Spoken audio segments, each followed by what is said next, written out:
Hello, everybody, and welcome to Whisper to Scream, November 2019, second edition. My name is Bernard, and I am your host. So tell a friend, tell the crosswalk guard at your child's school to check us out here on YouTube and Facebook at Coon Tunes Productions. Then click on the latest Whisper to Scream broadcast. Now, this is going to be It's Only a Movie segment. It's only a movie. It's only a movie. Where we highlight true stories that are so ridiculous and laughable. For example, check out this constable named Daryl Jones, a white guy, who was working a second job as security in a store where he saw two black men purchase items and pay for them, and then follow them out the store. Well, the men got into their car and decided to circle around to the front of the store because they knew the cop was looking for trouble. Check out what happens next. We requested a supervisor. I don't mind showing you my driver's license, but what is your reason that you're asking? Because. Why? Because you're acting suspicious. About what? We was in there shopping. I said, show me your driver's What license. is the suspicion, sir? Get your driver's license out. You can't Just state show the me your suspicion. driver's license. That's all I Sir, want to see. you're not explaining to me. You didn't pull I'm me over. explaining to You you. jumped out your car and asked me Doing did I an want to. investigation. What are you investigating? Look, You get just your see me in there driver's shopping. license I out. paid. Because I we spent paid. money. I paid for everything that I bought. Get your driver's license out. Sir, Show me your driver's license. If you don't got no warrants or nothing, you're gone. I don't have no problem. what is the reason that you're Get your stopping me? driver's license. I'm not going to argue with you no more. I'm not If I- arguing. I'm if- trying to understand Show me your something. The other We car got gets you, video. I'm going to take both of you out, Show and I'm going to tow your car. Can you give me your name? Your failure to identify. I'm not. You have Show no me reason. your driver- You have show no me your reason to driver- pull me Show over. me your driver's You license. didn't even pull. You're not even behind me. You jumped out the car and told me Exactly. to stop. You stopped right here. We weren't in traffic, sir. We were Give pulling me out your of a driver's parking spot. license, or I'm going to tow your car. You're not You going to can't tow tow anything. the car, sir. You're not going to. Okay, this video is about 20 minutes long, so we are not going to show the whole thing. Now, the cop admitted he didn't see them steal anything. He simply said, I am an officer, you look suspicious, and I'm going to detain you. He did not have probable cause. Now, he claimed it was an investigation, but couldn't say what the investigation was about. Now, the sheriff called for backup, and when the backup local police arrived, this is what happened next.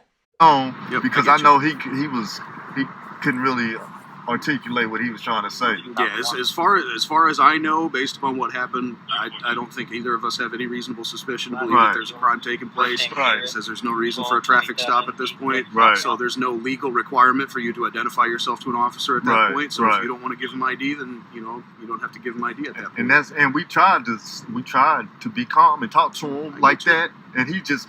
I don't have to tell you anything. Leaning in the car, spitting all in the car. He's just, I don't know if he's having a bad day. His wife left him. I don't know. Could be. I don't know, Your man. guess is as good as mine. But hey, man, I appreciate as far you, as I'm boss. concerned, you guys are good to go. All Yes, right, sir. take care. All right. Appreciate it. Now, as you saw, the local police told the two men they were free to go. Even the sheriff himself said that he saw them pay for the items. So the local cop asked the sheriff, well, why did you detain them? His answer? He had no legitimate response. But FYI, because of a recent Supreme Court ruling, cops can ask you and everybody in your vehicle to get out of the car and remain out until you are released. Well, this has been happening to black and brown people since forever. But now white people will have to endure the humiliation with no legal recourse available. Oh, by the way, the young men documented the incident, got local news involved. There was an investigation, and within 2 hours after seeing the video, the sheriff was fired by his own department. So remember, whenever you can, and if you feel safe, record these kinds of incidences. It's only a movie. It's only a movie. Okay, we got another story of Rebecca McCarthy, a vice president at a nursing home who won a $6 million racial discrimination lawsuit against a company named Care One, located in New Jersey.